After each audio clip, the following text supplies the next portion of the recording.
साहब वो मुझे नमाज पढ़ने को कहते थे, मना करती तो मेरा हाथ पकड़ लेते थे। ये चीख उस हिंदू बेटी की है जो करियर बनाने निकली थी, लेकिन उसे क्या पता था कि जिस कंपनी का आई कार्ड उसने गले में डाला है वो असल में उसके धर्म और अस्मिता की फांसी का फंदा बनने वाला है।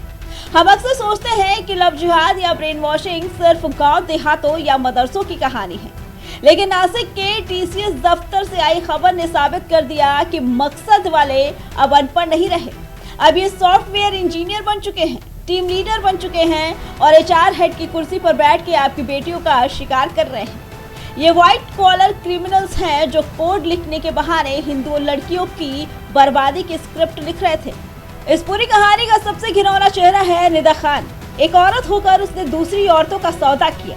जब पीड़ित लड़कियां छेड़छाड़ की शिकायत लेकर उसके पास जाती थी तो निदा उन्हें इंसाफ देने की बजाय इस्लाम अपनाने की सलाह देती।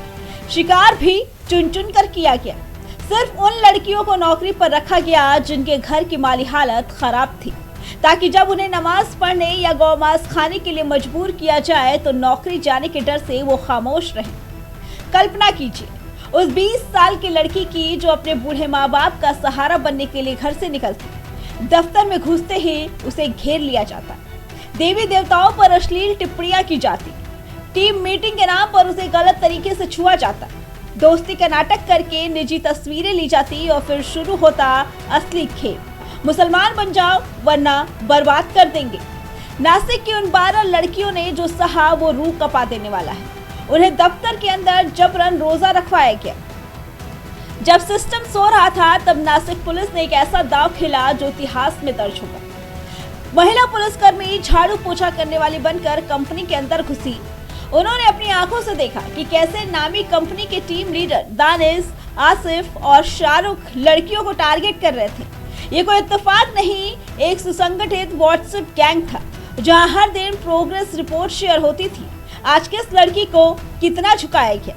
दुनिया भर में भरोसे का प्रतीक माने जाने वाले टाटा के नाम पर इन कट्टरपंथियों ने कालिख पोत दी। सवाल ये कि जिस कंपनी में पॉश एक्ट की बड़ी बड़ी बातें होती हैं वहां 3 साल तक ये गंदा खेल कैसे चलता रहा।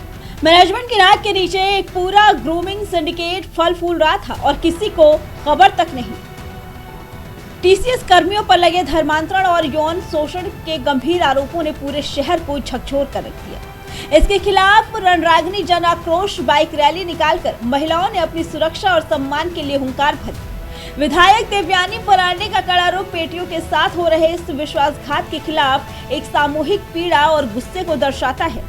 ये केवल कानून नहीं बल्कि हमारी बेटियों के स्वाभिमान और अधिकारों का सवाल है। आखिर न्याय कब होगा?